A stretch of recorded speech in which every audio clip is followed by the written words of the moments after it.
Persebaya alihkan fokus ke laga kontra Persita.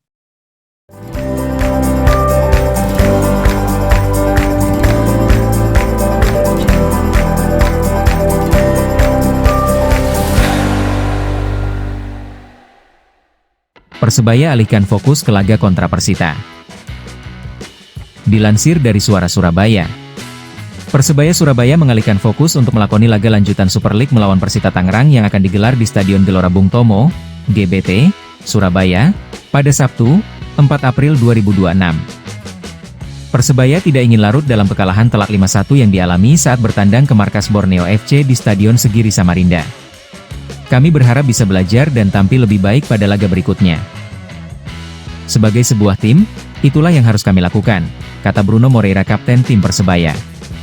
Tim berjuluk Bajul Ijo itu, saat ini turun ke peringkat 6 klasemen sementara Super League, setelah sebelumnya bertengger di posisi kelima.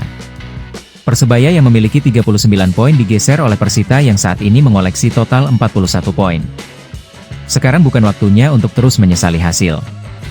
Dalam sepak bola, ada kalanya tim meraih kemenangan, dan ada kalanya harus menelan kekalahan, ucapnya.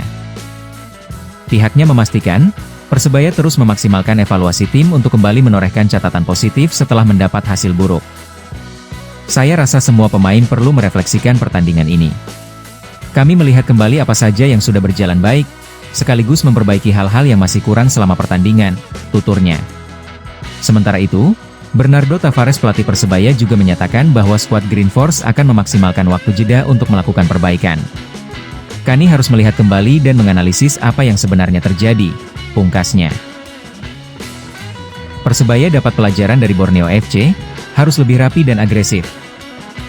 Dilansir dari Harian Bisway, keluar dari Stadion Segiri, Samarinda, dengan catatan buruk setelah ditumbangkan Borneo FC 1-5, Sabtu, 7 Maret 2026. Kekalahan telak itu memaksa pelatih Bernardo Tavares bergerak cepat. Evaluasi menyeluruh bakal menjadi agenda utama tim setelah hasil yang jauh dari harapan. Dalam konferensi pers pasca laga, Tavares tak menampik bahwa Borneo FC tampil lebih efektif dalam memaksimalkan peluang yang hadir sepanjang pertandingan. Menurutnya, efektivitas tuan rumah menjadi pembeda krusial antara kedua tim pada malam itu, meski Persebaya juga mampu menciptakan beberapa peluang berarti. Kami juga punya beberapa peluang, tetapi hanya mampu mencetak 1 gol. Sekarang kami harus melihat kembali pertandingan ini dan menganalisis apa yang sebenarnya terjadi, ujar Tavares. Kata Tavares, timnya datang ke laga dengan rencana permainan yang dipersiapkan matang. Mereka akan bermain agresif, memenangi duel, dan mencetak peluang di sepertiga akhir lapangan.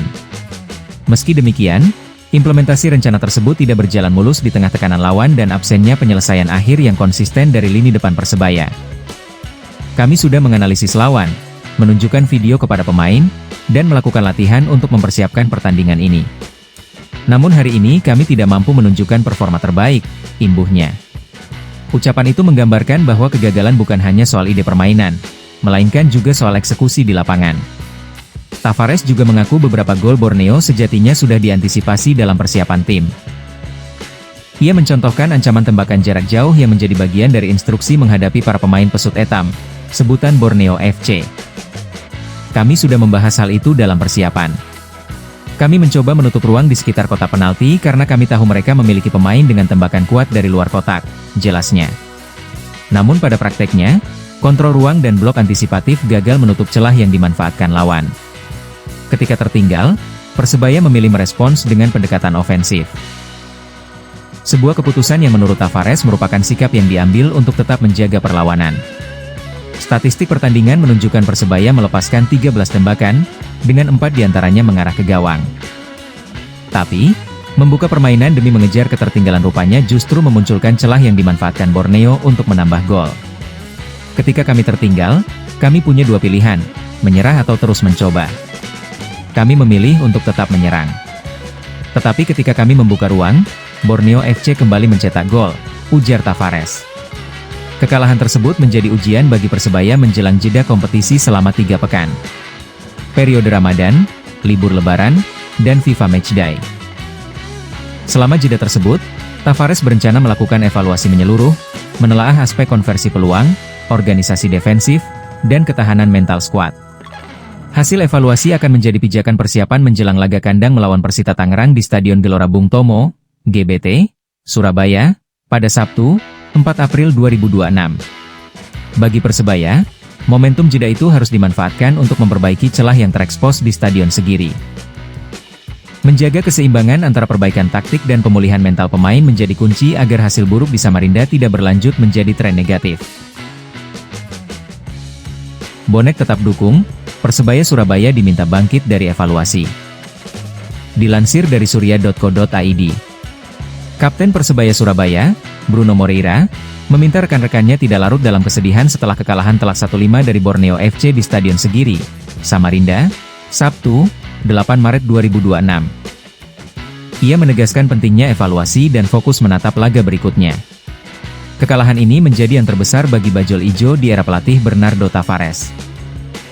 Hasil tersebut membuat Persebaya turun ke posisi ke-6 klasemen Super League 2025-2026 dengan 39 poin, digeser Persita Tangerang yang mengoleksi 41 poin. Bruno Moreira mengakui bahwa hasil ini sangat mengecewakan bagi tim. Namun, ia menekankan bahwa dalam sepak bola kemenangan dan kekalahan adalah hal yang wajar, sehingga tim harus segera bangkit. Kekalahan telak dari Borneo FC membuat bonek terkejut sekaligus kecewa. Bruno Moreira menegaskan bahwa pertandingan tersebut bukan laga yang biasa bagi Bajul Ijo. Kekalahan ini membuat tim turun ke posisi 6 klasemen. Persita Tangerang berhasil menggeser Persebaya dengan keunggulan 2 poin. Pertandingan ini jelas bukan laga yang biasa bagi Persebaya. Kami tentu tidak menyangka harus kebobolan hingga 5 gol dan hanya mampu membalas 1, kata Bruno seusai laga. Ia menambahkan bahwa pertandingan sudah selesai dan tim harus menerima hasil tersebut. Menurutnya, bukan waktunya bagi tim untuk terus bersedih. Sekarang bukan waktunya untuk terus menyesali hasil. Dalam sepak bola, ada kalanya tim meraih kemenangan, dan ada kalanya harus menelan kekalahan, tegas Bruno. Pemain asal Brasil itu juga menekankan bahwa semua pihak di Persebaya merasakan kekecewaan yang sama. Namun, jika terus larut dalam kesedihan, tim tidak akan bangkit. Bruno meminta agar seluruh pemain melakukan refleksi dan analisis lebih detail bersama pelatih. Saya rasa semua pemain perlu merefleksikan pertandingan ini. Setelah itu, pelatih akan melakukan analisis lebih detail dan berdiskusi bersama kami, katanya. Ia berharap evaluasi ini bisa memperbaiki kekurangan tim. Kami berharap bisa belajar dan tampil lebih baik pada laga berikutnya.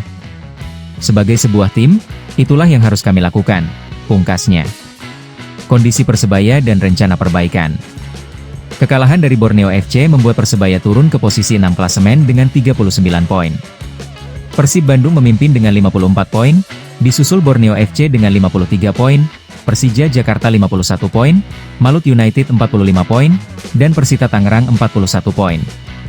Artikel ini telah tayang di surya.co. ID dengan judul Bonek tetap dukung, Persebaya Surabaya diminta bangkit dari evaluasi.